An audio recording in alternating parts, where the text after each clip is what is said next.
Hard hitting vlogs. Hello viewers, भाई आज के हमारे वीडियो का टॉपिक है बिहार में इंडिया गठबंधन के साथ होगा खेला।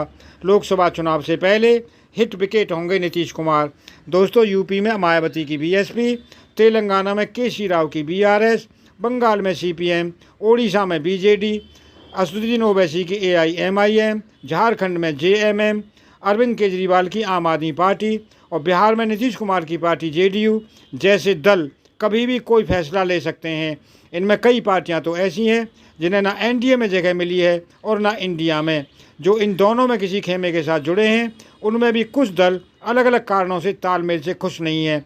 बंगाल में सीपीएम और कांग्रेस टीएमसी के साथ जाने को तैयार नहीं है, तो नीतीश कुमार की पार्टी जेडीयू शुरू से अब तक स्वार्थवश किसी के साथ सटती रही है और मन उब जाने पर पार्टनर बदलती रही है। यानी विपक्ष गठबंधन इंडिया की राह आसान नहीं दिखती। चर्चा है कि बिहार में पप्पू यादव की जन अधिकार पार्टी, मुकेश सैनी की वीआईपी, मायावती की बीएसपी और ओवैसी की एआईएमआईएम लोकसभा चुनाव के लिए अलग गठबंधन बनाएंगे। हालांकि इस तरह का प्रयोग पिछले चुनावों में बिहार में ये दल कर चुके हैं। अगर ऐसा होता है तो विपक्षी वोटों के विभाजन में इनकी भूमिका एनडीए के पक्ष में होगी। ऐसा होने पर इंडिया के वोटों का बंटवारा एनडीए को मदद पहुंचाएगा।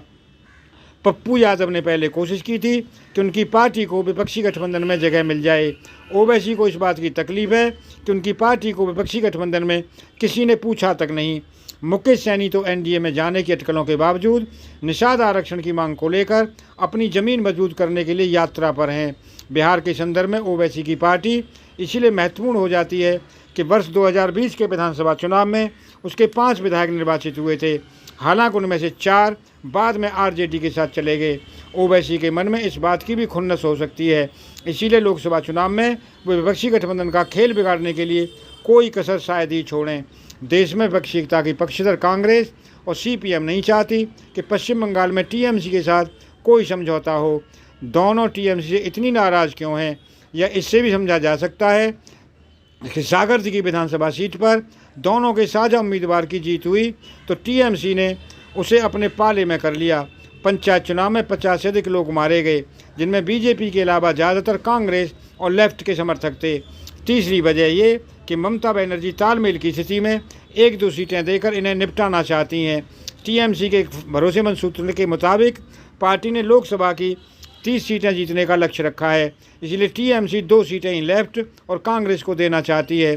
सीपीएम ने तो अभी से विपक्ष की कोऑर्डिनेशन कमेटी की बैठकों से किनारा करना शुरू कर दिया है। दोस्तों, नीतीश कुमार ने भले ही शुरू में विपक्षी एकता की बुनियाद डाली, लेकिन वे कटे कटे रहने लगे हैं। नीतीश नाराज़गी की हालत में कभी बोलते बताते नहीं, लेकिन मनोकूल स्थिति न रहने पर वे झटका भी देते रहे हैं। उनकी नाराज़गी का पहला एहसास तो उसी दिन हो गया था जब चार्टर्ड प्लेन से बंगलुरु जाने के बावजूद वे प्रेस कॉन्फ्रेंस में शामिल हुए बगैर समय का अभाव बताकर पटना लौट आए थे। बीजेपी और आरजेडी के साथ उनके आने जाने का सिलसिला भी इसी तरह की वजहों से रहा है। वे विपक्षी गठबंधन के कितने आग्रही रह गए हैं, इसका अंदाज़ा इस बात से ही लग गया कि मीडिया बायकॉट के कोऑर्डिनेशन कमेटी के फैसले की किसी जानकारी से उन्होंने इनकार कर दिया। उन्होंने सफाई भी दे डाली कि वे तो मीडिया की स्वतंत्रता के पक्षधर हैं। नीतीश की कोफ्त ये हो सकती है कि उन्होंने विपक्ष को एकजुट करने के लिए पीएम पद की दावेदारी भी छोड़ी, पर एक आदर्श संयोजक पद के लिए तरस गए। हालांकि बातचीत में वे अब भी विपक्षी गठबंधन के पक्ष में ही दिखते हैं। दोस्तों, अगर आपको ये वीडियो पसंद आया हो तो चैनल को सब्सक्राइब करें, वीडियो को लाइक करें, ज़्यादा से ज़्यादा शेयर करें। आप लोगों का बहुत बहुत धन्यवाद। Thank you very much.